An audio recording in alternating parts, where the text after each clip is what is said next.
Now, Douglas, some great news with a Sky News investigation leading to Facebook suspending activists from an Australian university, RMIT, posing as fact checkers, masquerading as fact checkers, who are helping suppress legitimate stories. Now, Meta's going to do an investigation and we'll keep an eye on what happens there. But this issue is not restricted to Australia. There is a very well-funded censorship industrial complex in the West, as Michael Schellenberger calls it. And, Douglas, it's a threat to free speech and, indeed, democracy. It is. You know, there's always that line, who guards the guardians? And in the case of these sort of fact checkers that have been put in, the question is, you know, who fact checks the fact checkers? And the truth is that most of them that have been put in by various media organizations, the BBC springs to mind, have already shown themselves to be totally unfit for the task. These sorts of professional fact-checking sites who think that they can tell all of us what is true and what is false, as if anyone was qualified to do that for everyone on the planet at all times on every subject. These people have a very bad track record themselves. The BBC's fact checkers, among others, keep on making mistakes. So it's not really about fact checking. It's all under the guise of that. But a lot of this is just political positioning and political campaigning by another means. You know, it's always very interesting to see what these so-called fact checkers are not interested in covering.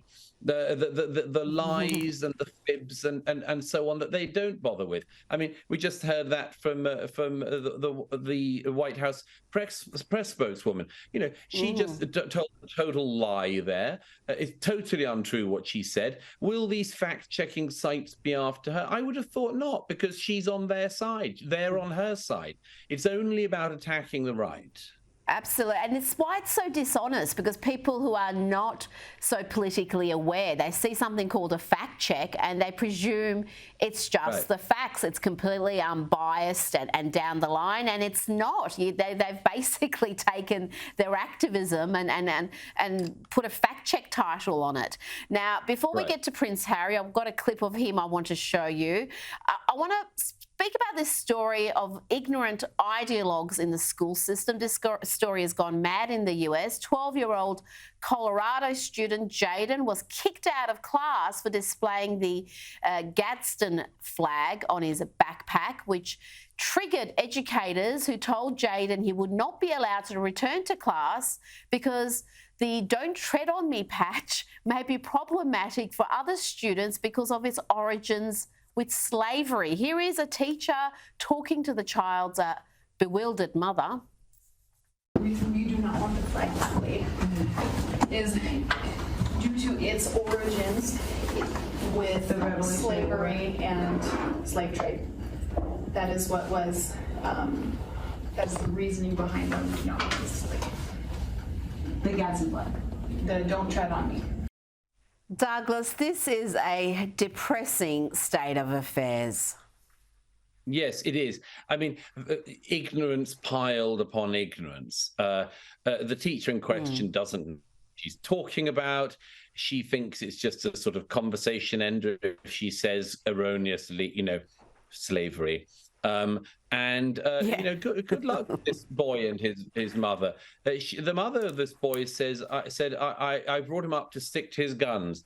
Well, we could, you know, and to stand up for his positions. We could all do with a bit more of that actually in our society, particularly in America. But these sort of commissars, this weak and ignorant woman at this school, laying down erroneous claims and making them the law. I wish that there was more we could do to get them out of the way, because as I say, it's not just that they're censorious, it's the fact that they're so ill-informed always, whilst expecting that they have the right to tell all the rest of us all the facts of history. Yes, and that's the thing. She had her facts just completely twisted around, and the mother tried to enlighten her, but really to no avail. But the child's now been back allowed into school because that clip went viral and there was a lot of mockery of the school. But let's have a look at one of the teachers' cars. Look at the political signs like Make America Green Again and signs there about trans children.